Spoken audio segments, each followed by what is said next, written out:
మాటకి ఎంతో శక్తి ఉంటుంది. మాట పలికితే మహిమలు జరుగుతాయి. మాట పలికితే అద్భుతాలు జరుగుతాయి.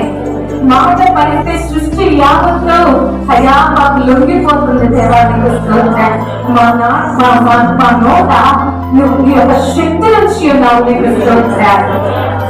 పరిశుద్ధాత్మ శక్తి మొట్టమొదట అగ్ని నాలుగులుగా నోటిలోకి దిగి వచ్చింది రాజా. ఎప్పుడైతే పరిశుద్ధాత్మ శక్తి చేత నింపబడతామో మా నాలుక శక్తిగా మారుతుంది. అద్భుతాలు చేసే నాలుకగా మారుతుంది. ఆశ్చర్యాలు చేసే నాలుకగా మారుతుంది. మహత్యాలు చేసే నాలుకగా మారుతుంది. సాత్వికమైన నాలుక జీవవృక్షం అన్నట్టుగా అటువంటి జీవ వృక్షాన్ని మాలో పెట్టినందుకు వందనాలు. మాట్లాడిన ప్రతి స్థలములో జీవమే, మాట్లాడిన ప్రతి స్థలములో ఆశీర్వాదమే, మాట్లాడిన ప్రతి స్థలములో సమృద్ధి, మాట్లాడిన ప్రతి స్థలములో సమృద్ధి. అయ్యా మీకు వందనాలు. మాట్లాడిన ప్రతి స్థలములో పరిశుద్ధత దేవానికి వందనాలు. అగ్ని నాలుగులుగా ఎప్పుడైతే వివాహింపబడి మా నోరు అయ్యా నింపబడుతుందో మా నోరు ఒక అద్భుతము నాయన, మా నోరు ఒక మహత్యము దేవానికి వందనాలు. అటువంటి శక్తిని అటువంటి అభిషేకమును అయ్యా మా అందరి నోట్లో ఈ దినాన్ని ఉంచినందుకే నీకు వందనాలు.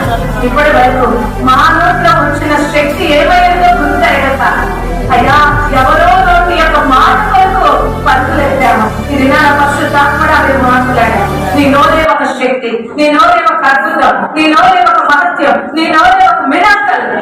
అయ్యా నీకు వందనాలు. ఈ దినము నుండి సమస్యతో మాట్లాడేవారుగా, రోగముతో మాట్లాడేవారుగా, అయ్యా ఎదురాడే ప్రతి అడ్డుగోలతో మాట్లాడేవారుగా, కొండలతో మాట్లాడేవారుగా, అయ్యా అపవాద శక్తులతో మాట్లాడి వాటిని జయించేవారుగా అయ్యా ఉండునట్లుగా నీ బిడ్డల్లో పెట్టిన అయ్యా ఆ యొక్క మహాశక్తిని బట్టి నీకు వందనాలు. ఇప్పటి వరకు బ్రతిమాలారయ్యా తెలియక ఈ దినాన ప్రతి బిడ్డతో నువ్వు మాట్లాడి బ్రతిమాలే వారిగా నేను మిమ్మల్ని నియమించలేదు. మిమ్మల్ని కమెంట్ చేసేవారిగా నియమించాను, మిమ్మల్ని ఏదేవారిగా నియమించాను, మిమ్మల్ని లోపరుచుకునేవారిగా నేను నియమించాను. మీరు నా బిడ్డలు, మీరు ఏలేవారు, మీరు నా స్వాస్థ్యం, మీరు నా సొత్తు. మీరు కమెంట్ చేసేవాళ్ళు, మీరు పరిపాలించేవారు. మీరు గద్దిస్తే గాలి అనగార్చబడుతుంది, మీరు గద్దిస్తే అలలు లోపడతాయి మీకు, మీరు గద్దిస్తే సముద్రముని మాట వింటుంది. ఈ రోజుగా మాట్లాడిన వెంటనే సూర్యుడిలో పడ్డాడు, చంద్రుడిలో పడ్డాడు, నిలిచిపోయాడు. నైనా అదే శక్తి, దానికన్నా ఉన్నతమైన శక్తిని మాలో ఉంచాడు. మాలో నిత్యము నివసించే దేవుడు, మమ్మల్ని నడిపించే దేవుడు, మాలో నుండి సంచరించే దేవుడు నీకు వందనాలు.